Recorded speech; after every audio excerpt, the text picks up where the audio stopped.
আৰু মৃত্যু নহয় কেঞ্চাৰ বেমাৰত শীঘ্ৰে আৱিষ্কাৰৰ দিশে কেঞ্চাৰৰ প্ৰতিষেধক ব্ৰিটেইনৰ সাউদাম্পটন বিশ্ববিদ্যালয়ত চলিছে নিৰন্তৰ গৱেষণা বিশ্ববাসীৰ বাবে এতিয়াও আতংকৰ কাৰণ আৰু দুৰাগ্য হৈ থকা কেঞ্চাৰ ৰোগ প্ৰতিৰোধ কৰাৰ চেষ্টা ভালেখিনি আগুৱাইছে বিজ্ঞানী মহল বিশ্বক কেঞ্চাৰ মুক্ত কৰাৰ বাবে চলা অহৰহ গৱেষণাৰ ফলত শীঘ্ৰে এই ৰোগৰ প্ৰতিষেধক আৱিষ্কাৰ হোৱাৰ সম্ভাৱনা সম্প্ৰতি উজ্জ্বল হৈ উঠিছে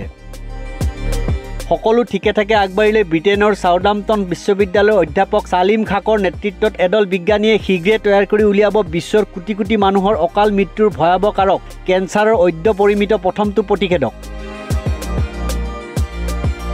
অধ্যাপক খাক আৰু তেওঁৰ গৱেষক দলৰ গৱেষণাৰ শেহতীয়া প্ৰতিবেদনত প্ৰকাশ পাইছে বিজ্ঞান পত্ৰিকা সায়েন্স এডভান্সত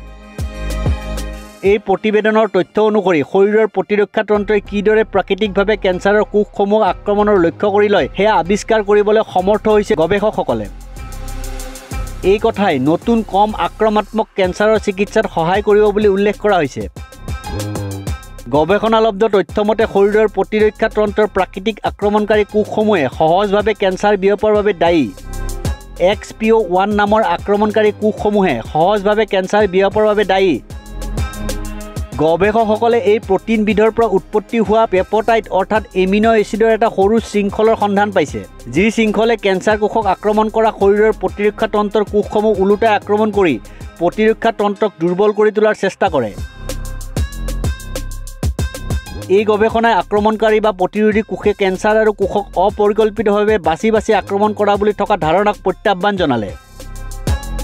গৱেষণা সন্দৰ্ভত অধ্যাপক খাকে কয় আমাৰ গৱেষণাই প্ৰকৃততে দেখুৱাইছে যে কেনেকৈ আমাৰ শৰীৰৰ প্ৰতিৰক্ষা তন্ত্ৰই কেঞ্চাৰ কোষক চিনাক্ত কৰি আক্ৰমণ কৰে প্ৰতিৰোধী কোষসমূহ হৈছে প্ৰতিৰক্ষা তন্ত্ৰৰ শক্তিশালী অংশ এইসমূহ কোষে কেমোথেৰাপি বা অন্যান্য প্ৰতিৰোধী চিকিৎসা পদ্ধতিয়ে কৰাৰ দৰে স্বাস্থ্যকৰ কোষসমূহ আক্ৰমণ নকৰে এই কোষসমূহক কেন্দ্ৰ কৰি এটা চিকিৎসা ব্যৱস্থা গঢ়ি তুলিব পাৰি যিটো অন্যান্য পৰম্পৰাগত কেঞ্চাৰ চিকিৎসাতকৈ বহু সুৰক্ষিত আৰু কম পাৰ্শ্বক্ৰিয়াৰ হ'ব অধ্যয়নটোৱে এই তথ্য পোহৰলৈ আনিছে যে শৰীৰত সক্ৰিয় প্ৰতিৰোধী কোষ আৰু উচ্চ মাত্ৰাৰ XP1 থকা কেঞ্চাৰ ৰোগী জীয়াই থকাৰ হাৰ বেছি এই তথ্য যকৃতৰ কেঞ্চাৰৰ দৰে বিভিন্ন কেঞ্চাৰত ভোগা ৰোগীৰ ক্ষেত্ৰত সঁচা প্ৰমাণিত হৈ আহিছে গৱেষণাটোৰ সহ গৱেষক তথা মনাছ বিশ্ববিদ্যালয়ৰ অধ্যাপক ৰাল্ফ স্কিনটেন হেলমে কয় এই গৱেষণাই বিশেষকৈ পৰম্পৰাগত চিকিৎসা পদ্ধতি ব্যৰ্থ হোৱা ৰোগীৰ চিকিৎসাত সুদূৰপ্ৰসাৰী প্ৰভাৱ পেলাব বুলি আমি আশা কৰিছোঁ শৰীৰৰ নিজা প্ৰতিৰোধ তন্ত্ৰক ব্যৱহাৰ কৰি কৰা চিকিৎসাই নিশ্চিত সম্ভাৱনাৰ দুৱাৰ মুকলি কৰিব দীৰ্ঘদিনীয়া গৱেষণাত প্ৰাপ্ত তথ্যক লৈ বিজ্ঞানীৰ দলটোৱে সম্প্ৰতি কেঞ্চাৰৰ সৈতে যুঁজিবলৈ শৰীৰৰ প্ৰতিৰোধী কোষৰ ব্যৱহাৰেৰে বিশ্বৰ প্ৰথমটো কেঞ্চাৰ প্ৰতিষেধক আৱিষ্কাৰৰ দিশত অগ্ৰসৰ হৈছে এই প্ৰতিষেধক আৱিষ্কাৰ হ'লে শৰীৰৰ প্ৰাকৃতিক প্ৰতিৰোধ ক্ষমতা শক্তিশালী হৈ উঠিব আৰু ইয়াৰ পাৰ্শ্বক্ৰিয়াও সাম্প্ৰতিক চিকিৎসা পদ্ধতিতকৈ বহু কম হ'ব গৱেষণাৰ অগ্ৰগতিয়ে মস্তিষ্ক ডিঙি এণ্ড্ৰমেট্ৰিয়েল ব্লাডাৰ আৰু স্তন কেঞ্চাৰকে ধৰি বিভিন্ন কেঞ্চাৰত নতুন ইমিউন থেৰাপি চিকিৎসাৰ বাট মুকলি কৰিব বুলি প্ৰকাশ কৰা হৈছে